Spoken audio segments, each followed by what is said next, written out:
दोस्तों, आपको पता है देश के पहले फील्ड मार्शल कौन थे? सेना में एक पोस्ट होती थी फील्ड मार्शल की, और फील्ड मार्शल वो पोस्ट होती थी जो सबसे हाई अथॉरिटी होती थी सेना की।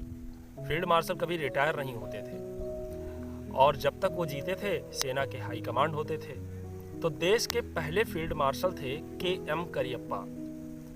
उनके बारे में एक बड़ा रोचक वाकया मुझे याद आता है जो कि बहुत मशहूर है। जो लोग इतिहास में या सेना के इतिहास में दिलचस्पी रखते होंगे ज़रूर उनको ये चीज़ पता होगा कि एक बार की बात है, जनरल अयूब खान जो कि पाकिस्तान के प्रेसिडेंट थे और विभाजन से पहले भारत में ही वे रहते थे, तो दोनों लोग एक साथ इंडियन मिलिट्री एकेडमी देहरादून से ट्रेनिंग किए थे। के.एम. करियप्पा भारत के पहले फील्ड मार्शल के पास उस समय एक ऐसी मोटरसाइकिल थी जो कि उस समय तक दुनिया में किसी के पास नहीं थी, देश में किसी के पास नहीं थी। और अयूब खान को वो मोटरसाइकिल बहुत पसंद थी। तो एक दिन अयूब खान ने ये गुजारिश की कि काश उनके पास भी ऐसी एक मोटरसाइकिल होती। तो हुआ क्या कि के.एम. करियप्पा साहब ने उनको अपनी मोटरसाइकिल दे दी।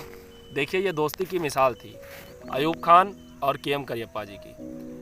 लेकिन ठीक भारत की आज़ादी के 10-15 सालों के बाद जब 1965 में कारगिल युद्ध हुआ, तब उस समय पर दोनों देश की सेना आपस में लड़ रही थी और के.एम. करियप्पा के पुत्र के.सी. करियप्पा जो कि एक फाइटर प्लेन के चालक थे, लड़ाकू चालक थे, लड़ाकू विमान उड़ा रहे थे, वो उनका एरोप्लेन क्रैश हुआ, फाइटर प्लेन क्रैश हुआ और वो जा कर के पाकिस्तान की सीमा में गिर गए।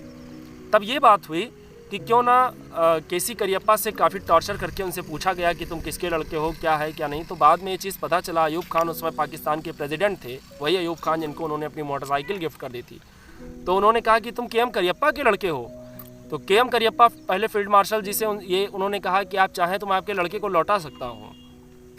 आपको गौर से सुनना चाहिए ये चीज़ कि फील्ड मार्शल के.एम. करियप्पा ने कहा कि वो सिर्फ मेरा लड़का नहीं है, वो पूरे देश का लड़का है, पहली बात। और दूसरी बात ये कि अकेले मेरे लड़के को वापस ना किया जाए, उसके साथ वैसा ही सलूक किया जाए जैसा कि एक युद्धबंदी के साथ किया जाना चाहिए।